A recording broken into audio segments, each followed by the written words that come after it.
नमस्कार, मी सविताच किचनमध्ये तुम्हा सर्वांचं खूप खूप खूप मनापासून स्वागत। आज आपण कोथिंबीरचे पराठे बनवणार आहोत। चवीला हे कोथिंबीरचे पराठे एकदम मस्त लागतात।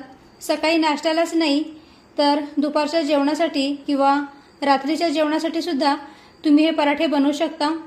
चला तर कोथिंबीरचे खमंग आणि खुसखुशीत शिवाय झटपट बनवून तयार होणारे पराठे कसे बनवायचे ते पाहूया। तर इथे मी 1 वाटी कोथिंबीर बारीक कापून घेतलेली आहे। पण कोथिंबीर कापण्यापूर्वी सुरुवातीला कोथिंबीर भरपूर पाण्याने 2 ते 3 वेळा स्वच्छ धुवून घ्यायची। धुतल्यानंतर त्यातलं एक्स्ट्राचं पाणी निथळायला ठेवायचं आणि कोथिंबीर कोरडी झाली की मग अशी बारीक कापून घ्यायची। आता ही कोथिंबीर एका बाउलमध्ये काढून घेऊया।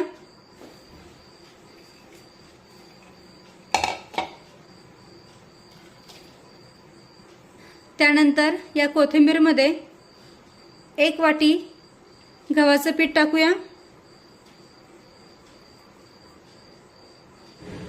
पराठे छान खमंग होण्यासाठी 2 चमचे बेसन पीठ टाकूया। बेसन पिठामुळे हे पराठे छान खमंग आणि खुसखुशीत बनून तयार होतात। त्यानंतर आपण यामध्ये काही मसाले टाकूया। अर्धा चमचा हळद, अर्धा चमचा लाल मिरची पावडर, अर्धा चमचा धना पावडर, अर्धा चमचा जिरे पावडर, अर्धा चमचा ओवा टाकूया। ओवा हातावर चोळून या पिठामध्ये टाकूया, म्हणजे मग त्याचा फ्लेवर पराठ्यांमध्ये खूप छान उतरेल। त्यानंतर इथे मी मिरचीचं वाटण तयार करून घेतलेलं आहे। तर यामध्ये 3 ते 4 हिरव्या मिरच्या, 7 ते 8 लसूण पाकळ्या आणि थोडासा आल्याचा तुकडा हे मिक्सरमध्ये बारीक करून घेतलेलं आहे। आता हे मिरचीचं वाटण या पिठामध्ये टाकूया।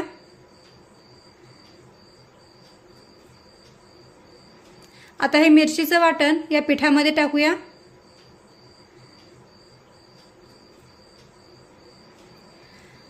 त्यानंतर 1 चमचाभर लिंबाचा रस टाकूया। लिंबाच्या रसाऐवजी तुम्ही आमचूर पावडर किंवा चाट मसाला वापरलात तरीही चालेल। त्यानंतर थोडीशी साखर टाकूया। साखरेमुळे काय होतं, टेस्ट बॅलन्स होते आणि पराठा पण चवीला एकदम मस्त लागतो।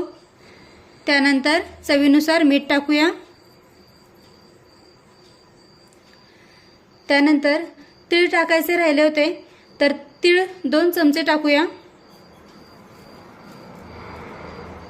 आणि आता हे सर्व साहित्य व्यवस्थित मिक्स करून घेऊया। सुरुवातीला यामध्ये पाण्याचा वापर करायचा नाही, अगदीच गरज वाटली तरच यामध्ये आपण पाणी टाकणार आहोत, कारण कोथिंबीरमध्ये सुद्धा पाण्याचं प्रमाण असतं।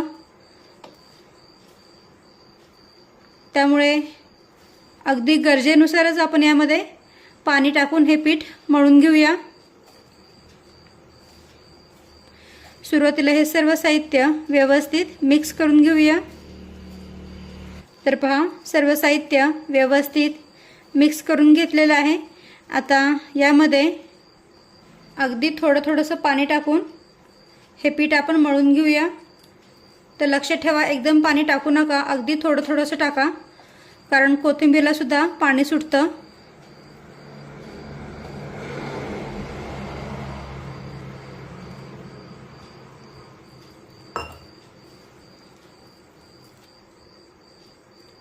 तर आता अगदी थोडंसं पाणी टाकून हे पीठ मी छान मऊसूत मळून घेते। पण समजा चुकून तुमच्याकडून हे पीठ खूप सैलसर झालं तर यामध्ये तुम्ही बाइंडिंग येण्यापुरतं आणखीन गव्हाचं पीठ ॲड करू शकता। पण तसं होऊ नये त्यासाठी अगदी थोडंसं पाणी टाकूनच हे पीठ आपल्याला मळून घ्यायचं आहे। कारण वरून जर का तुम्ही पुन्हा कोरडं पीठ टाकलत ना तर यामध्ये जे आपण सुरुवातीला मीठ मसाले टाकलेले आहेत त्याची चव कमी होते आणि मग पराठे पण चवीला फिके लागतात। त्यामुळे अगदीच थोडंसं पाणी टाकून हे पीठ आपल्याला मळून घ्यायचं आहे। एकदम पाणी बिलकुल टाकायचं नाही।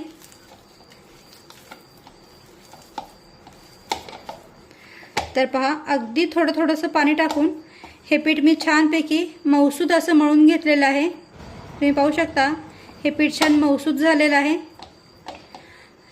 आता या पिठाला थोडंसं तेल लावून घेऊया, अगदी थोडंसं, साधारण एखाद दुसरा थेंब। आता हे तेल या पिठाला व्यवस्थित लावून घेऊया, जेणेकरून हे पीठ जे आहे ते छान मऊसूद बनून राहील।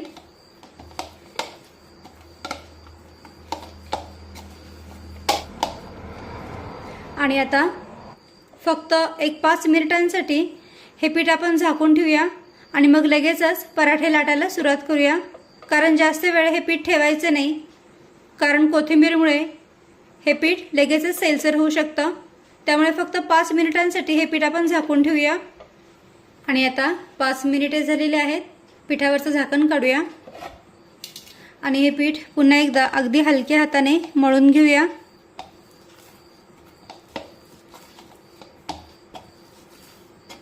पीठ मळून झाल्यानंतर हाताला थोडंसं तेल लावून घेऊया आणि पिठाचा छोटासा गोळा काढून घेऊया।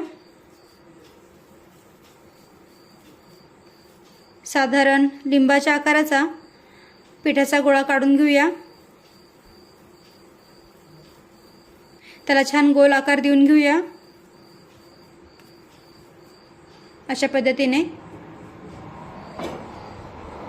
आणि आता राहिलेल्या पिठाचे असे गोळे करून घेते, म्हणजे मग आपल्याला पराठे पटापट लाटता येतील।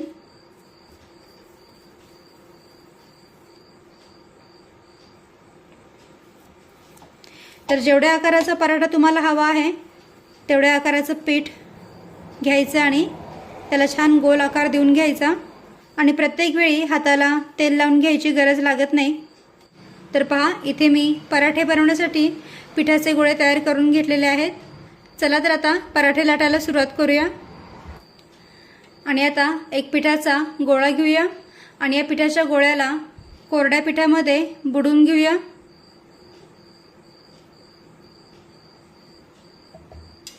आणि याला छान पातळ असं लाटून घेऊया।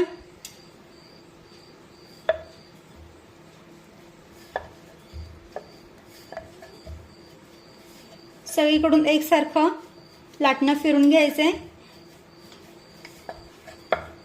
आणि छान पातळ असा पराठा लाटून घ्यायचा आहे। तुम्हाला हवं तर पराठे तुम्ही थोडे मोठे सुद्धा बनवू शकता, पण मी इथे अगदीच लिंबाच्या आकाराचं पीठ घेतलं होतं आणि त्यामुळे हे जे पराठे आहेत ते असे छान मध्यम आकारामध्ये लाटलेले आहेत। तर पहा, इथे मी छानपैकी मध्यम आकारामध्ये पराठा लाटून घेतलेला आहे। आता हा आपण तव्यावर भाजून घेऊया। तर इकडे गॅसवर मी तवा गरम करायला ठेवलेला आहे। आता या तव्याला थोडंसं तेल लावून घेऊया। तेलाच्या ऐवजी तुम्ही तुपाचा वापर केलात तरीही चालेल। आणि आता हा पराठा तव्यावर भाजून घेऊया। पराठा भाजत असताना गॅसची फ्लेम मध्यम ठेवा आणि मध्यम आचेवर दोन्ही बाजूने पराठा भाजून घ्या।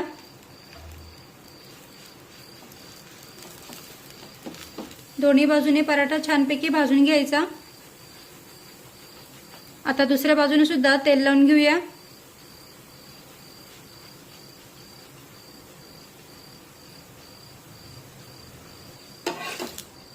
तर पहा, दोन्ही बाजूने पराठा आपला छानपैकी भाजलेला आहे, तुम्ही पाहू शकता।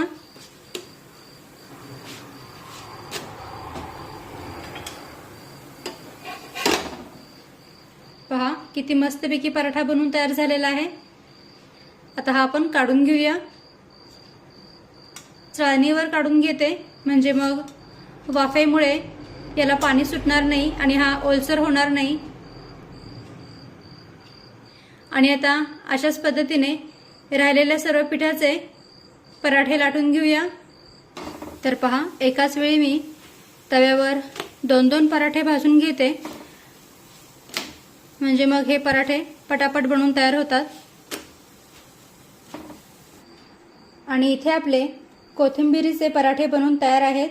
तुम्ही पाहू शकता एकदम मस्तपैकी हे पराठे बनवून तयार झालेले आहेत। रंग पण पहा एकदम सुरेख आलेला आहे पराठ्यांना आणि हे पहा दोन्ही बाजूने छानपैकी भाजले पण आहेत, छान मऊसूत झाले तुम्ही पाहू शकता।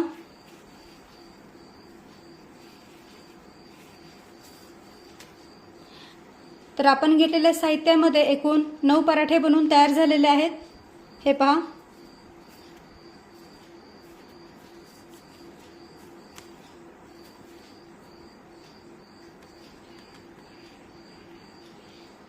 हे पराठे चवीला एकदम मस्त लागतात।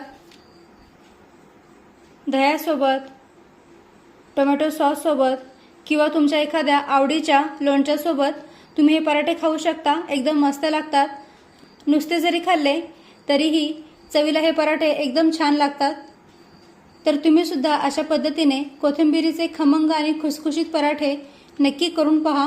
व्हिडिओ आवडला असेल तर व्हिडिओला प्लीज लाईक करा, शेअर करा आणि सबस्क्राईब करायला विसरू नका। थँक्यू।